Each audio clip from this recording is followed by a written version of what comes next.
अब बंगाल टीएमसी का फेल हुआ, शिवसेना का महाराष्ट्र शुरू हो गया है।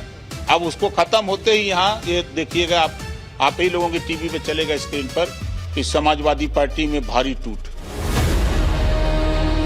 तो मैं ये मानता हूं कि समाजवादी पार्टी में ऐसा कुछ भी नहीं है।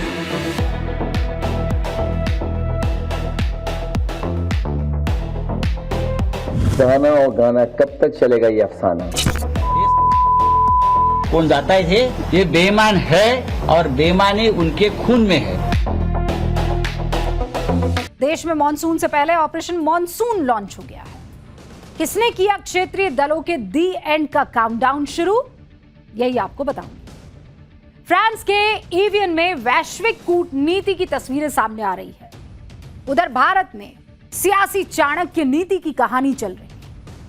देश में मॉनसून सही से आया नहीं है, लेकिन सियासत ऑपरेशन मॉनसून से तरबतर दिख रही है।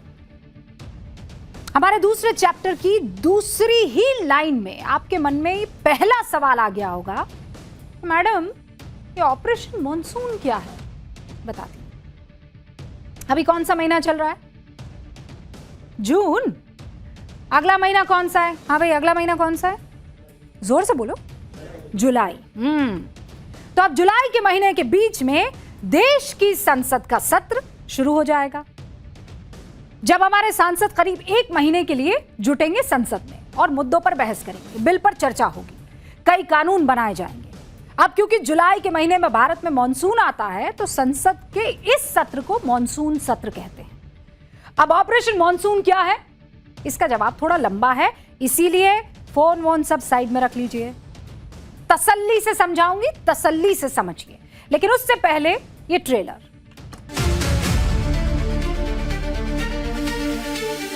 अब बंगाल टीएमसी का फेल हुआ, शिवसेना का महाराष्ट्र शुरू हो गया है।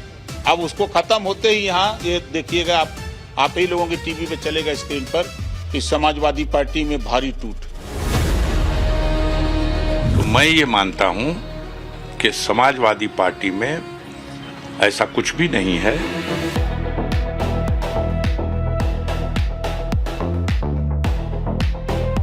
गाना और गाना कब तक चलेगा ये अफसाना?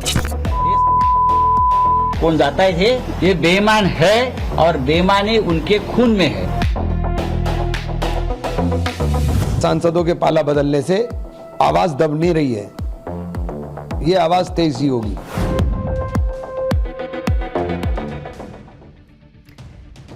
तो उत्तर प्रदेश सरकार के मंत्री, एनडीए में बीजेपी के सहयोगी ओम प्रकाश राजभर, इन्होंने अखिलेश यादव और उनकी पार्टी को लेकर एक बहुत बड़ा दावा कर दिया है। पहले दावा सुनिए, फिर आगे का चैप्टर। अब बंगाल टीएमसी का फेल हुआ, शिवसेना का महाराष्ट्र शुरू हो गया है। अब उसको खत्म होते ही यहाँ ये देखिएगा, आप ही लोगों के टीवी पे चलेगा स्क्रीन पर कि समाजवादी पार्टी में भारी टूट। मतलब ऑपरेशन यहाँ पे स्टार्ट हो जाएगा, शुरू हो गया है। शुरू हो गया है। ओपी राजभर दावा कर रहे हैं कि समाजवादी पार्टी यानी अखिलेश यादव के सांसद साथी टूटने वाले हैं। समाजवादी पार्टी के मुखिया अखिलेश यादव जानते हैं कि राजभर जो कह रहे हैं, अगर वो सच साबित हो जाए तो कोई बड़ी बात नहीं है। और वैसे भी अभी सांसदों के टूटने का मौसम चल भी रहा है, तो नेता लोग डरे हुए तो होंगे, और जब डरेंगे तो बड़े बड़े आरोप भी लगाएंगे। और इसीलिए अब बड़ा सवाल यह खड़ा होता है कि चल क्या रहा है, क्योंकि अखिलेश यादव कह रहे हैं कि अगर बीजेपी से लड़ना है तो मजबूत साथी चाहिए, वो नहीं जो किसी दबाव या लालच में टूट जाए। सुनिए क्या कह रहे हैं। भारतीय जनता पार्टी इसी तरीके से काम करती है और कई दलों को तोड़ चुके हैं। उत्तर प्रदेश में अगर आप देखेंगे तो उत्तर प्रदेश में भी समाजवादी पार्टी के कई विधायक, एमएलसी, राज्यसभा उन्होंने तोड़े थे। भारतीय जनता पार्टी जो औरों की पार्टी तोड़ रही है, औरों के सांसद छीन रही है, यूपी में उन्हीं के विधायक तैयारी में हैं पाला बदलने के लिए। जो डर जाएगा वो अपना दल छोड़ के चला जाएगा। अगर बीजेपी से मुकाबला करना है तो बहादुर लोगों की टीम होनी चाहिए। अखिलेश जी की इस बात में तो दम है। बीजेपी से मुकाबला करना है तो फिर बहादुर लोग चाहिए। दम है एकदम, प्रभु जी दम है। लेकिन ये कैसे पता चलेगा कि कौन कमजोर है और कौन मजबूत, कौन बहादुर है और कौन डरपोक? क्योंकि जब ममता बनर्जी ने अभी से सिर्फ 2 साल पहले अपने नेताओं को लोकसभा के लिए टिकट दिया था, तो उन्होंने सोचा था कि पश्चिम बंगाल चुनाव हारते ही उनके साथी उनको आईना दिखाकर भाग जाएंगे छोड़कर। सोचा था उन्होंने। आखिर दीदी ने भी तो यही सोचकर सयानी घोष, काकोली घोष, दस्तीदार, सुदीप बंदोपाध्याय जैसे अपने पुराने नए 20 साथियों को टिकट दिया होगा कि ये मेरे ताकतवर योद्धा है, हमेशा साथ खड़े रहेंगे। पर कभी दीदी ने सोचा था कि ये लोग ऐसे भाग जाएंगे? अफसोस, ऐसा हो ना सका कि वो टिके इनके साथ। अब इसकी क्या गारंटी है कि अखिलेश यादव अपने ताकतवर साथी चुनेंगे और वो साथी बाद में पलटेंगे नहीं? सियासत में इसकी गारंटी कभी ली है किसी ने? बीते कुछ साल में ही अखिलेश जी के ही कई सहयोगी बीजेपी की तरफ जा चुके हैं। और अगर नेताओं की गारंटी ली जाती तो कम से कम उद्धव ठाकरे के सांसद तो नहीं टूटते, क्योंकि एकनाथ शिंदे की बगावत के बाद बड़े भरोसे के साथ अपने 21 नेताओं को टिकट दी और उसमें से 9 जीतकर सांसद बने। अब खबर क्या आ रही है? खबर क्या आ रही है कि 9 में से 6 टूटकर एकनाथ शिंदे के साथ जा रहे हैं। बचे कितने? 9 में से 6 गए तो कितने बचे? जोर से बोल भैया। 3। ओके, तो बचे 3।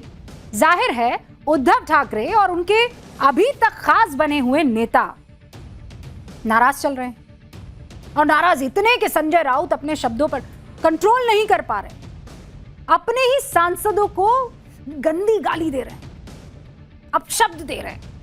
नहीं सुन सकते भैया, तो बीप करके सुनवाते हैं। बाळासाहेब ठाकरेंनी आम्हाला मुलासारखं वाढवलं सगळ्यांना।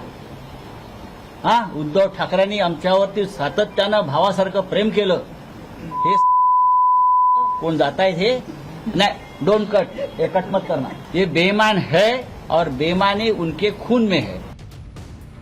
कि लोकसभा सांसद जो हैं वो कैसे एक एक करके टूटते चले जा रहे हैं।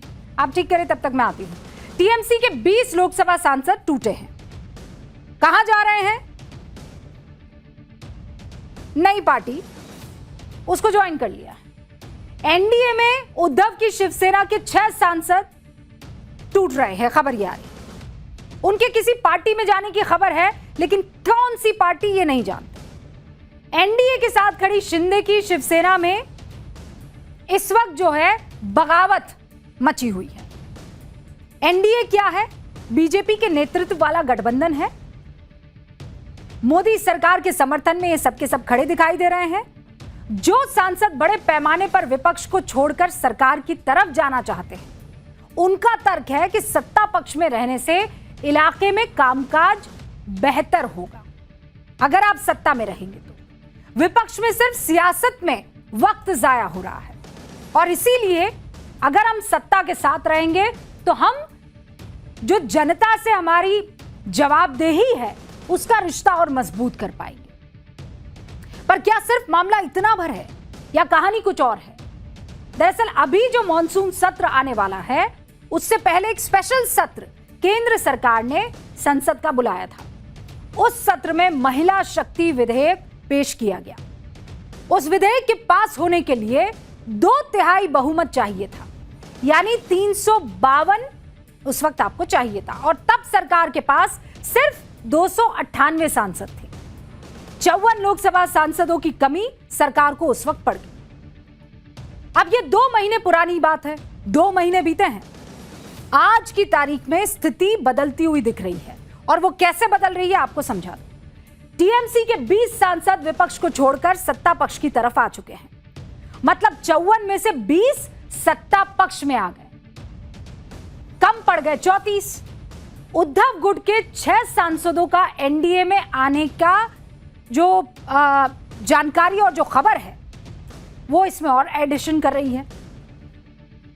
तो अब इनको जोड़ेंगे तो कमी पड़ रही है 28 सांसदों की। डीएमके तब विपक्ष के साथ काले कपड़े पहनकर खड़ी हुई दिखाई दे रही थी। याद है ना आपको? काला पट्टा पहनकर आई थी, काली शर्ट पहनकर आई थी, पूरा काला ड्रेस पहनकर आई थी। आज की तारीख में डीएमके लोकसभा में कांग्रेस के बगल में बैठना तक नहीं चाहती। और डीएमके के कितने सांसद हैं? 22। अगर सरकार किसी विधेयक को अपने पाले में ले आती है तो फिर लोकसभा में 2/3 बहुमत से सरकार सिर्फ 6 सांसद दूर रह जाएगी। और इसीलिए हम कह रहे हैं ये ऑपरेशन मॉनसून सत्र है। यानी अगर महिला आरक्षण विधेयक पर सरकार डीएमके को अपने पाले में ले आती है तो मॉनसून सत्र में ही देश की आधी आबादी को संसद और विधानसभा में 33% आरक्षण का रास्ता साफ होते हुए दिख जाएगा। और इसी वजह से मौजूद सियासी उठापटक को हम ऑपरेशन मॉनसून सत्र कह रहे हैं। इसका इशारा भी ओम प्रकाश राजभर कर चुके हैं। फिर सुनिए। ये जो ऑपरेशन आप बता रहे हैं, ये ऑपरेशन कब से शुरू हो रहा है? मतलब कब तक इसे अंजाम दे दिया जाएगा? सपा टू भाजपा एक्सप्रेस जिस दिन सत्र शुरू होगा विधानसभा का, लोकसभा महाराज बिल आ रहा है ना, महिला बिल आ रहा, पास होगा। अपना ब्लैक बोर्ड काम करने लगा है। चलिए श्री गणेश किया जाए, बिस्मिल्लाह किया जाए। और मैडम आपको बोर्ड पर अब समझाएगी क्या सियासी कूटनीति का वो चैप्टर जहां पासा महज 60 दिनों में पलट गया। एकदम से हालात बदल गए, जज्बात बदल गए और कभी ताकतवर नेता कहे जाने वाले लोग खाली हाथ रह जाते हैं। अब इससे यह बात क्लियर समझ में आती है कि जब जनादेश पलटता है तो नेता उस तरफ जाते हैं जिस तरफ जनता का मूड होता है। दीदी को जनता का साथ नहीं मिला। पश्चिम बंगाल में 215 से घटकर 80 विधायक रह गए तो उनके सांसदों का ममता बनर्जी से मोह भंग हुआ।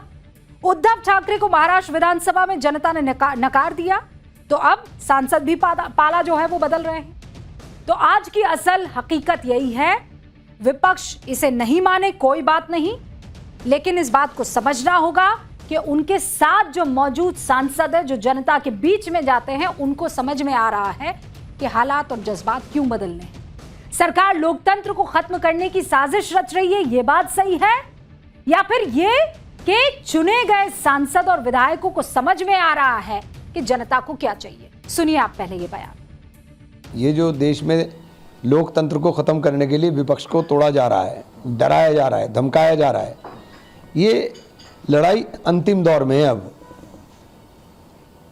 इन्होंने जितना करना था कर लिया। अब ये बौखलाहट है जो सब कुछ हो रहा है कि विपक्ष को बिल्कुल कुचल दो। लेकिन सांसद के जाने से या सांसदों के पाला बदलने से आवाज़ दब नहीं रही है, ये आवाज़ तेज ही होगी।